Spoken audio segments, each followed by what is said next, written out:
প্রজাপতি শুধু একটি পতঙ্গ নয়, জাহাঙ্গীরনগর বিশ্ববিদ্যালয়ে প্রজাপতি একটি বর্ণিল উৎসবেরও নাম। প্রতি বছর বিশ্ববিদ্যালয়ের প্রাণিবিদ্যা বিভাগের আয়োজনে হয় প্রজাপতি মেলা। এবারও তার ব্যতিক্রম হয়নি। শুক্রবার দিনভর ক্যাম্পাস মুখরিত ছিল প্রজাপতির রঙিন মেলায়। তাদের ওড়াউড়ি দেখতে জড়ো হন নানা শ্রেণী পেশার মানুষ। বেলা ১১টার দিকে জহির রায়হান মিলনায়তনের সামনে মেলার উদ্বোধন করেন বিশ্ববিদ্যালয়ের উপাচার্য অধ্যাপক মোহাম্মদ কামরুল আহসান। মেলা উপলক্ষে বর্ণাঢ্য র্যালি, শিশু কিশোরদের জন্য প্রজাপতির ছবি আঁকা, আলোকচিত্র ও ডকুমেন্টারি প্রদর্শন সহ প্রজাপতি সম্পর্কে জানার জন্য ছিল নানা আয়োজন। প্রজাপতি মেলায় এসে আমার অনেক ভালো লাগছে। আমি এর আগেও বাবার সাথে অনেকবার প্রজাপতি মেলায় আসছি।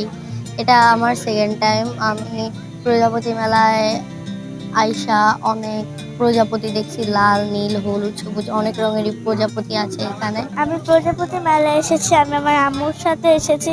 আমার খুবই ভালো লাগছে এখানে এসে। আমি অনেক কালারফুল প্রজাপতি দেখেছি। এই মেলায় যে মূল প্রতিপাদ্য বিষয় হচ্ছে পরাগায়নে প্রজাপতির ভূমিকা, কিভাবে পরিবেশে জলবায়ু পরিবর্তনে কিভাবে হচ্ছে প্রজাপতি আমাদের দিন দিন পরিবেশ থেকে হারিয়ে যাচ্ছে, সেইটা হচ্ছে জনমানুষের মনে সচেতনতা ছড়িয়ে দেওয়ার জন্যই হচ্ছে আমাদের এই মেলা মূলত আয়োজিত হয়। মেলার স্টলগুলোতে প্রদর্শিত হয়েছে প্রজাপতির ডিম, লার্ভা, পিউপা এবং পূর্ণাঙ্গ রূপসহ 4 ধাপের জীবনচক্র।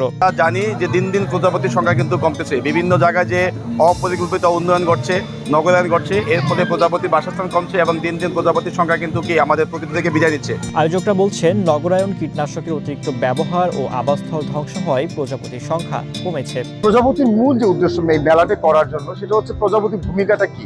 প্রজাপতি বনে জঙ্গলে, জাহাঙ্গীরনগর যে কোনো ফরেস্ট আপনি যান, এরা পরাগায়ন করে বীজ উৎপন্ন করে গাছ বিস্তার করে।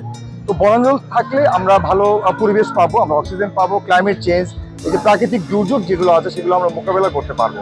বিশ্ববিদ্যালয়ের ভিসি জানান, প্রজাপতির সম্পর্কে সচেতনতা বাড়াতেই প্রতি বছর বিশ্ববিদ্যালয়ে এই আয়োজন হয়।